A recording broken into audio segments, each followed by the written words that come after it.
জাতীয় বিশ্ববিদ্যালয়ের অধীনে ডিগ্রি তৃতীয় বর্ষের পরীক্ষা সংক্রান্ত একটি জরুরি নোটিশ প্রকাশ হয়েছে।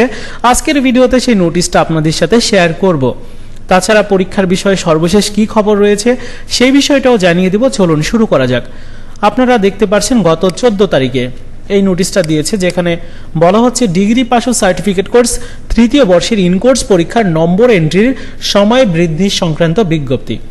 একটা সময় দেওয়া হয়েছিল, ওই সময়টার মধ্যে অনেক কলেজ আছে যারা ইনকোর্স পরীক্ষার নাম্বার এন্ট্রি করে সময় পায়নি, মানে অনেক কলেজ এখনও করতে পারেনি।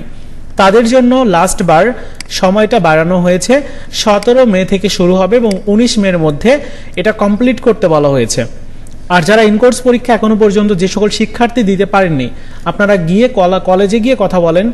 কলেজ কর্তৃপক্ষ যদি মনে করে যে আপনার ইনকোর্স পরীক্ষার নাম্বার এন্ট্রি করে দিবে, তাহলে আপনাদের ইনকোর্স পরীক্ষা না দিলেও নাম্বারটা এন্ট্রি হয়ে যাবে। এই জন্য কলেজের সাথে একটু কথা বলবেন।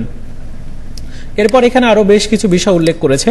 কথা হচ্ছে যে ইনকোর্স পরীক্ষার এই নাম্বার এন্ট্রির পরে যে সকল শিক্ষার্থীর ইনকোর্স পরীক্ষা দেওয়া কমপ্লিট হয়েছে তাদের তো ফর্ম ফিল আপ করতে দিবে।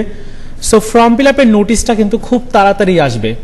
সর্বশেষ আমি যতটুকু আপডেট পেয়েছি, খুব তাড়াতাড়ি ওয়েবসাইটে নোটিশটা প্রকাশ হবে, ফর্ম ফিল আপের নোটিশ। আর এবার ফর্ম ফিল আপের ফিস কিছুটা বাড়বে, এই বিষয়টা একদম জানা গিয়েছে। তার সাথে পরীক্ষাটাও গতবারের তুলনায় এগিয়ে আসবে, এমনটাও বলা হয়েছে। সো ফর্ম ফিল আপের নোটিশটা যখন পাবলিশ হবে আমি নোটিশটা শেয়ার করব, পাশাপাশি পরীক্ষা কবে হতে পারে সেই বিষয়টাও আপনাদেরকে জানিয়ে দিব। তাছাড়া আপনাদের পরীক্ষার সাজেশনগুলো রেডি প্রায় শেষের দিকে, অল্প কয়েকদিনের মধ্যে একদম চূড়ান্তভাবে রেডি হয়ে যাবে। সাজেশনগুলো রিভিউ করা হচ্ছে, কয়েকটা সাজেশন একদম রেডি হয়ে গেছে। সো খুব তাড়াতাড়ি আমরা দিয়ে দিব।